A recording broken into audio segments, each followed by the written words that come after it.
Aqui estamos juntos novamente para a sequência da leitura do livro Crianças e Suas Vidas Passadas, de Carol Bowman.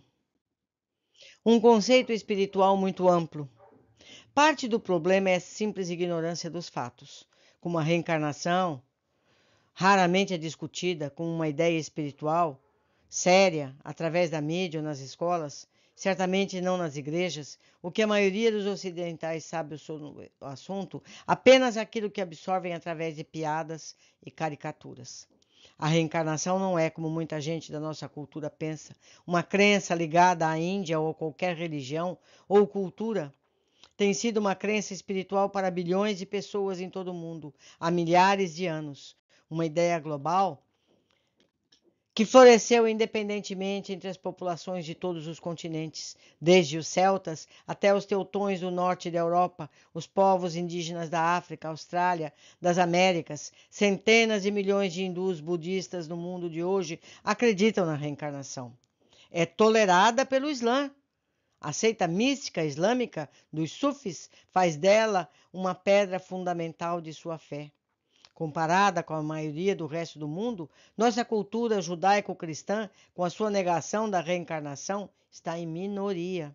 Como eu disse no capítulo anterior, a reencarnação já fez parte das escrituras que hoje é vista pelos católicos e protestantes.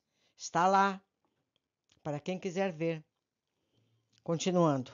Na verdade, não existe uma doutrina única e rígida sobre a reencarnação. É impossível dizer que a reencarnação é isso e não aquilo. É uma ideia espiritual genérica, como a crença em divindades, cujas interpretações e práticas variam tanto quanto os povos que existem no mundo.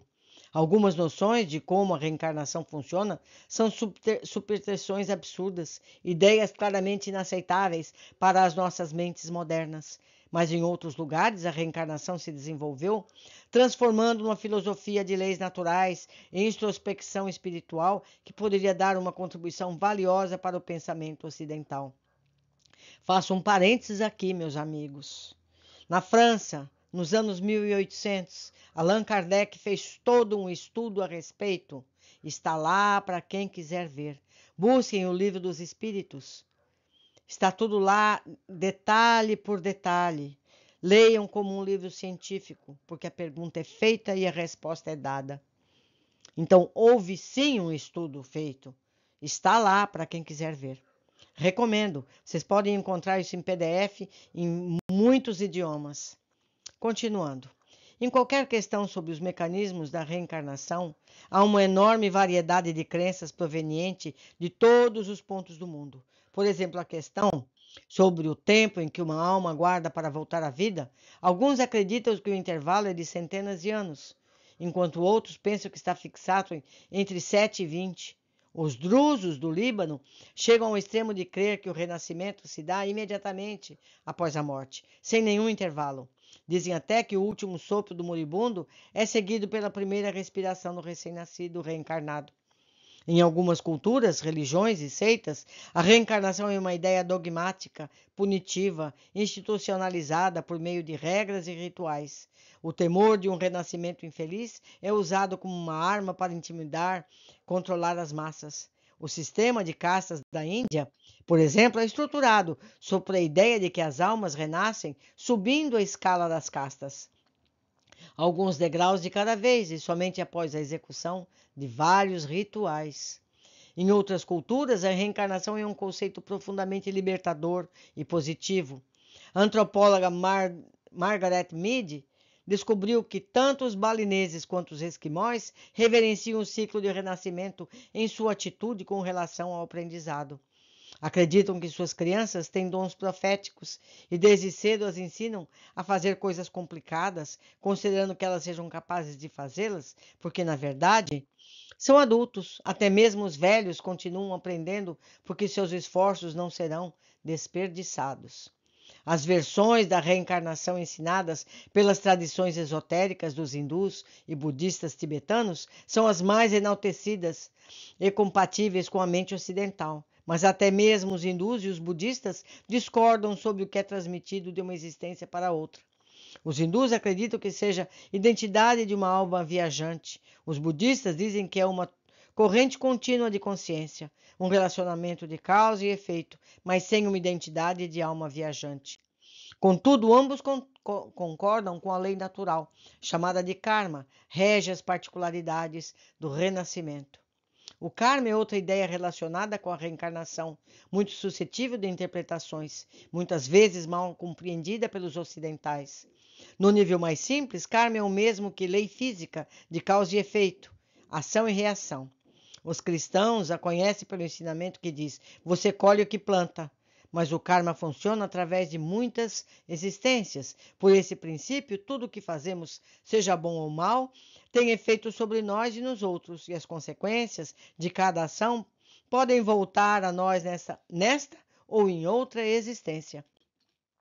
Como nos ensina o budismo, o karma não é uma lei de predestinação, como temem alguns ocidentais. Ao contrário, ele permite o livre-arbítrio. A lei do karma não determina nossos atos. É uma lei imparcial, que pede que aprendamos com os nossos erros. Quando criamos um karma negativo, agindo de maneira egoísta, machucando os outros e a nós mesmos, rompendo a harmonia do universo, atos que alguns chamam de pecado, o universo não nos julga. Simplesmente nos devolve a desarmonia, oferecendo-nos outra oportunidade de responder corretamente. Criamos um karma positivo como agirmos com consciência e harmonia, com a associação de todas as coisas. Em outras palavras, com amor e compaixão. As mensagens mais evidentes do karma é que somos responsáveis pelas nossas ações. As reencarnações e a lei do karma explicam o paradoxo que observamos no Ocidente. Por que coisas terríveis acontecem com pessoas de bem? Quando que os patifes parecem viver com maior facilidade?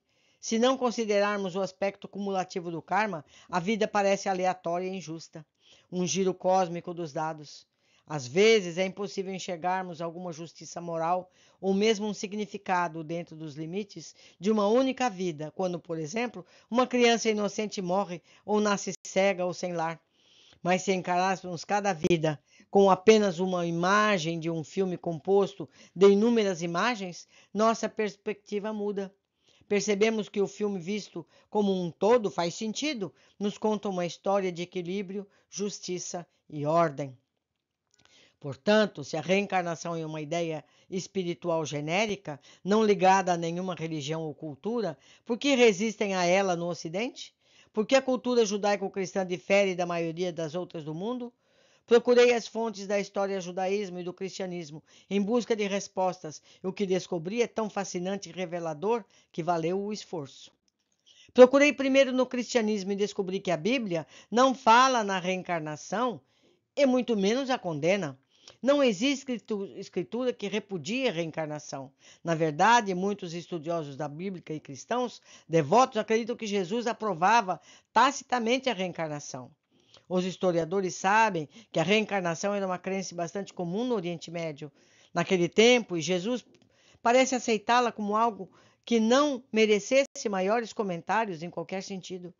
Dois trechos do Evangelho nos demonstram isso. Em Mateus 17, de 10 a 13, Jesus fala com seus discípulos sobre a conhecida profecia do Velho Testamento que o retorno do profeta Elias precederia a chegada do Messias. E os discípulos perguntaram: por que os doutores da lei dizem que Elias deve vir primeiro?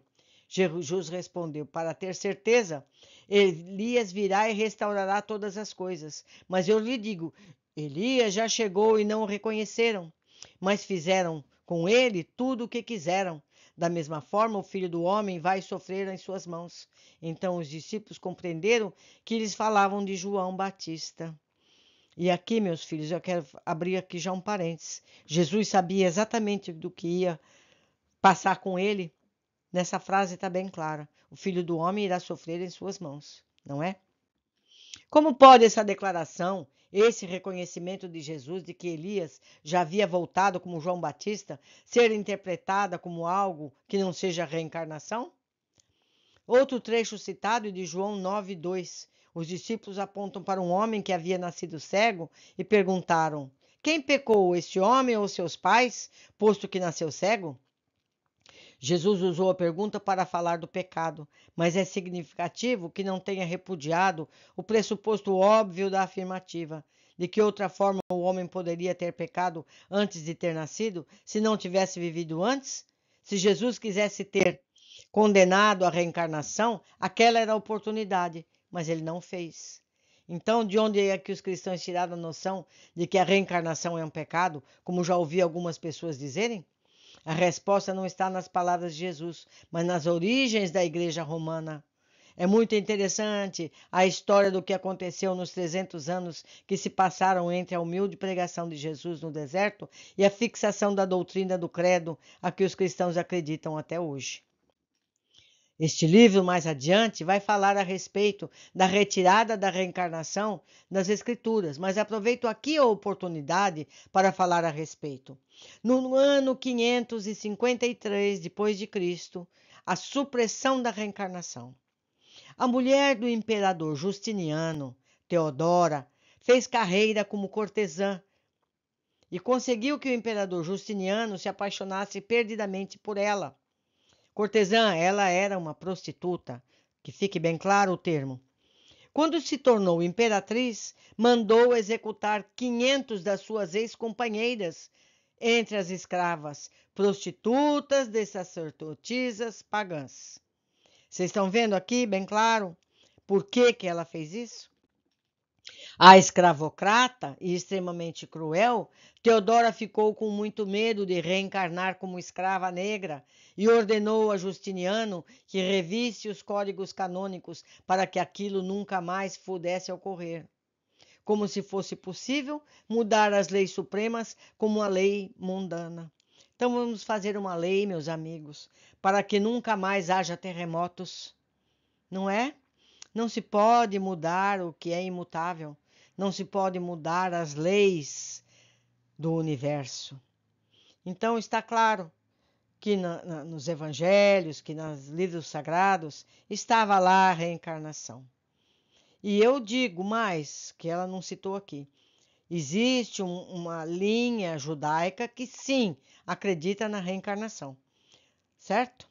Ficamos hoje por aqui com todas essas polêmicas e espero que vocês também vão atrás desse conteúdo, estudem, pesquisem, vejam o livro dos Espíritos, estão lá todas as questões que vocês possam ter. Até breve no nosso próximo capítulo.